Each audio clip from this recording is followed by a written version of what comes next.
اللہ تجھے ہنستا رکھے، اللہ تجھے. نبی پاک صلی اللہ تعالی علیہ وآلہ وسلم نے فرمایا، ترمذی میں حضرت اسامہ بن زید رضی اللہ تعالیٰ عنہ سے حدیث مروی ہے، حضور نے فرمایا جس نے کسی کے ساتھ احسان کیا اور جس پر احسان کیا، اگر اس نے یہ دعا پڑھ دی نا جزاک اللہ خیرا، تو فرمایا اس نے اللہ کی بھی پوری حمد کر دی اور محسن کا صحیح شکریہ بھی ادا کر دیا. کیا کہنا ہے؟ جزاک اللہ، اللہ تجھے بہترین جزا عطا کرے. اس کا ترجمہ کیا ہے؟ اللہ تجھے بہترین، کیونکہ حضور فرماتے ہیں من لم یشکر الناس ولم یشکر اللہ، جس نے بندوں کا شکریہ ادا نہیں کیا اس نے اللہ کا بھی شکریہ ادا نہیں کرنا. تو کیا کہنا چاہیے؟ جزاک اللہ خیرا. اور اگر اماں کہتی ہو بچوں کو انگریزی سکھانی ہے تو کیا کہنا ہے پھر؟ شکریہ ادا کرنے میں کیا کہنا ہے؟ Thanks, thank you. او خدا کے اس کا ثواب کتنا ہے؟ بولے انگریزی ایک زبان ہے، اس کو زبان ہی رہنے دیں. لوگوں سے عزتیں تلاش کرتے ہو تو وہ کیا تمہیں عزت دیں گے؟ وہ تو کل اچھا کہتے ہیں پرسوں برا کہنے لگ جاتے ہیں. لوگوں کے سامنے گڈ بک میں آنا چاہو گے تو وہ تو سویرے تمہارے بارے میں کچھ کہیں گے، شام کچھ اور کہیں گے. اپنی روحانی زندگی آباد کریں، اپنے مسلح کو وقت دیں اور دنیا سے چھپ کر اس موبائل کو بند کر کے اور اپنے آپ سے بھی چھپ کے اور تنہا ہو کے چھپا کے سارا کچھ اپنے آنسو اپنے رب کی بارگاہ میں پیش کریں، اس کے حضور حاضری دیں. سنو نا ترمذی کی حدیث اور اسے یاد رکھنا. نبی پاک علیہ السلام نے فرمایا اپنے دکھ لوگوں کے سامنے نہ بیان کرنا، سیٹھوں نوابوں کو نہ بتاتے پھرنا، دنیا داروں کے سامنے جا کے نہ رونا کہ میں تکلیف میں ہوں. فرمایا اگر دنیا داروں کو دکھ بتاؤ گے رب تمہیں کبھی غنی نہیں کرے گا. اور لوگ ہیں کہ الٹا مذاق اڑائیں گے. آپ کی جس سے بڑی پکی یاری ہے نا، پکی، وہ تب تک پکی ہے جب تک آپ نے 50,000 مانگا نہیں. اور جس وقت آپ نے کہہ دیا کہ میں مجبور ہوں میری مدد کر، تو پھر ختم ہو گئی دوستی. لوگوں کی تعلقات آپ کے ساتھ تب تک ہیں جب تک آپ ان سے کوئی ضرورت وابستہ نہیں کرتے. کریم محبوب فرمانے لگے بندوں کے سامنے دکھ نہ بیان کرنا، اللہ تجھے کبھی غنی نہیں کرے گا. تو اپنے دکھ اپنے رب کو بتا، تو دعائیں مانگ، تو اس کی بارگاہ میں حاضر ہو، تو اس کے حضور عرض کر. فرمایا اپنے دکھ اپنے رب کو بتا، وہ جلدی کرے یا دیر سے کرے تجھے ساری دنیا سے بے نیاز کر دے گا، تجھے کسی کا محتاج نہیں رہنے دے گا. اپنے مسلح کو، اپنی دعاؤں. ایک بزرگ فرماتے ہیں میں نے دعا مانگنے کا طریقہ اپنی بیوی سے سیکھا. دعا مانگنے کا طریقہ اپنی، سیکھنے والے تو اپنے بچوں سے بھی سیکھ لیتے ہیں، سیکھنے والے تو ہر ایک سے سیکھتے ہیں. وہ کہتے ہیں میں نے دعا مانگنے کا سلیقہ اپنی بیوی سے سیکھا ہے. حضرت وہ کس طرح؟ فرمانے لگے میری بیوی نے نا مجھے کوئی کام بتایا، کچھ پیسوں کی ضرورت کے لیے کہا، تو میں نے اسے کہا کہ بھئی ابھی میرے پاس نہیں ہے، کچھ دنوں میں آتے ہیں تو میں دے دوں گا. عورتوں کی عادت ہوتی ہے وہ بار بار یاد کراتی ہیں. 2-4 دنوں کے بعد پھر اس نے کہا حضرت وہ میں نے کہا تھا کچھ پیسے، میں نے اسے کہا کہ ابھی میرے پاس نہیں ہے، کچھ دنوں میں ملتے ہیں تو میں تمہیں دے دوں گا. اس نے کچھ دنوں کے بعد پھر کہا حضور وہ میں نے کچھ پیسے کہے تھے. فرماتے میں نے ڈانٹ دیا، میں نے کہا کہ کیا تو روز مجھے شرمندہ کرتی ہے، کہا نا میرے پاس نہیں ہے، ہوں گے تو دے دوں گا، تو روز یاد کراتی ہے. فرماتے ہیں اس نے پہلے تو میری ڈانٹ کو سہا، پھر میرے سخت جملوں نے اس کی آنکھوں میں آنسو پیدا کر دیے، پھر اس نے اپنے آنچل میں اپنے اس دکھ کو سمیٹا اور پھر اس نے ایک جملہ کہا تو میں رو پڑا اور مجھے اپنے رب سے مانگنے کا طریقہ آ گیا. مجھے کہنے لگی حضرت جی آپ نے ڈانٹ دیا میں نے سہ لیا، پر آپ ہی میرے شوہر ہیں، بتائیں نا آپ سے نہ کہوں تو میں کس سے جا کے کہوں. فرماتے ہیں میں رو پڑا اور میں کھل کے رویا اور میں تڑپ کے رویا اور پھر میری سسکیاں بند گئیں. تو مجھے کہنے لگی آپ کو کیا ہوا؟ میں نے کہا مجھے بھی دعا مانگنی آ گئی ہے. جب میں اسے کہوں گا نا اللہ تو ہی میرا رب ہے، میں تجھ سے نہ کہوں تو میں کس سے جا کے کہوں؟ میں کیوں کسی بندے سے سوال کروں؟ میں کیوں کسی دنیا دار سے کہوں؟ میں تیرے بندوں کا، نیک بندوں کا وسیلہ لے کے، تیرے محبوب کی غلامی لے کے تیری بارگاہ میں آئیں، تجھ سے نہ مانگوں تو کس سے مانگوں؟ سمجھ آ گئی ہے؟ جب میں اس رنگ میں مانگوں گا تو پھر رب میرے اوپر بڑا ہی فضل فرمائے گا، وہ میرے اوپر بڑی رحمت کرے گا، وہ میرے لیے آسانیاں کرے. عزیز دوستو ہم اس طرح کرنے لگ گئے ہیں کہ ہم نے نا اپنے تعلقات پر اعتماد کرنا شروع کر دیا ہے. میرے تعلقات بہت ہیں. ہم نے اپنی دولت پر اعتماد کرنا شروع کر دیا ہے، میرے پاس دولت بہت ہے. ہم نے اپنے علم پر، اپنی شہرت پر اعتماد کرنا شروع کر دیا ہے کہ میرے پاس فلاں چیز بہت ہے.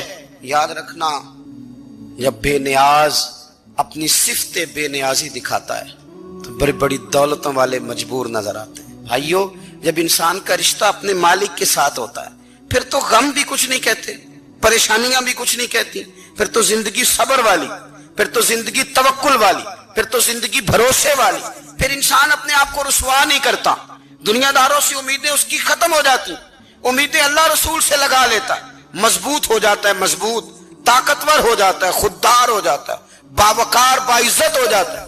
حضرت بہلول دانا رحمت اللہ علیہ بیٹھے تھے تو ہارون رشید حج کر کے آ رہا تھا، تو رستے میں حضرت شیخ سے ملاقات ہو گئی، تو السلام علیکم کے بعد کہنے لگا حضور کوئی حکم ہو تو بتائیے گا۔ تو حضرت بہلول دانا فرمانے لگے تیرا رب کون ہے؟ اس نے کہا اللہ۔ تو فرمایا میرا کون ہے؟ کہا اللہ۔ فرمانے لگے تو بڑا ہی بیوقوف ہے، کیا تو یہ سمجھتا ہے کہ رب ہارون رشید کو تو دے گا اور بہلول دانا کو بھول جائے گا؟ تیرا بھی وہی رب ہے، میرا بھی وہی رب ہے، اس نے اگر تجھے دے کے آزمایا ہے تو ہو سکتا ہے مجھے نہ دے کے آزما رہا ہو، جب اس کی حکمت کے تقاضے ہوں گے تو عطا کرے گا اور دے گا، تو جا اپنا کام کر۔ بھائی اپنی روحانی زندگی، اپنی عبادات، اپنے وظائف، اپنے روزمرہ کے معاملات، اپنی دعائیں، اپنا استغفار، دیکھو کوئی مشکل کام تو نہیں، 2 رکوع ہیں سورہ واقعہ کہ اگر رات کو پڑھ لی جائے تو۔ میں کس طرح یہ بات بیان کروں کہ تعویذ بانٹنا آسان ہے اور وظیفہ بتانا مشکل ہے؟ سارا دن تعویذ بانٹیں تو لوگ لینے کو تیار ہیں، اور اگر آپ وظیفہ بتائیں تو کہتے ہیں تو مشکل کام ہے۔ او خدا کے بندے، اگر آپ کا تعلق قرآن پاک کے ساتھ مضبوط ہو، قرآن پاک کے ساتھ اگر آپ کا رشتہ ہو، لوگ سفارشیں ڈھونڈتے ہیں نا دنیا میں، کوئی تعلق مل جائے تو میرا کام ہو جائے، دنیا میں اتنا مشکل معاملہ ہے، آخرت میں مجھے بتائیے گا کتنا مشکل معاملہ ہوگا۔ میرے نبی پاک صلی اللہ تعالی علیہ وسلم نے فرمایا جو لوگ سورہ ملک پڑھا کرتے تھے نا، سورہ ملک، یہ سورت ملک قیامت میں ان کی سفارش کرے گی، اور اس طرح کرے گی کہ کہے گی اے اللہ یہاں اس بندے کو جنت میں داخل کر دے یا مجھے قرآن پاک سے علیحدہ کر دے، تو رب فرمائے گا جا اس کا دامن تھام کے اسے جنت تک پہنچایا۔ آپ بات کو سمجھیں، جب آپ کے تعلقات اپنے معاملات کے ساتھ مضبوط ہوں گے، یہ نبی کریم نے وعدہ کیا ہے کہ تو سورت واقعہ پڑھ تیرے گھر میں فاقہ نہیں آئے۔ حضرت عبداللہ ابن مسعود رضی اللہ تعالیٰ عنہ بیمار تھے تو حضرت عثمان غنی رضی اللہ تعالیٰ عنہ تیمارداری کے لیے تشریف لے گئے اور جا کر کے کہا کہ آپ بڑے بیمار ہیں، آپ کی بیٹیاں زیادہ ہیں، میں چاہتا ہوں کہ خزانے میں سے کچھ مدد کروں۔ تو سیدنا عبداللہ ابن مسعود رضی اللہ تعالیٰ عنہ اٹھ کے بیٹھ گئے اور کہنے لگے امیر المومنین اللہ آپ کو میری طرف سے، میری بیٹیوں کی طرف سے بہتر صلہ دے، میری بیٹیوں کو کسی خزانے کی ضرورت نہیں، میں نے انہیں خزانہ دے دیا ہے۔ کہا جناب آپ نے کون سا خزانہ دیا ہے، میں آپ کے مالی معاملات کو جانتا ہوں۔ تو فرمانے لگے امیر المومنین میرے نبی کریم نے فرمایا ہے جو سورت واقعہ پڑھے اسے کبھی فاقہ نہیں آتا، میں نے بیٹیوں کو یاد کرا دی ہے، یہ خزانہ میں نے انہیں دے دیا ہے۔ وہ سارے والدین سنیں جو بیٹیوں کے لیے پریشان رہتے، حضرت عبداللہ ابن مسعود نصیحت کر رہے ہیں، فرمانے لگے میں نے سورت واقعہ یاد بھی کرا دی ہے، پڑھنے کی عادت بھی ڈال دی ہے، حضور نے فرمایا ہے جو سورت واقعہ پڑھے اسے فاقہ نہیں آتا۔ کہنے لگے چاند تو اپنی جگہ چھوڑ سکتا ہے، سورج گر سکتا ہے، تارے ٹوٹ سکتے ہیں، پر مدینے والے رسول کی بات غلط نہیں ہو سکتی۔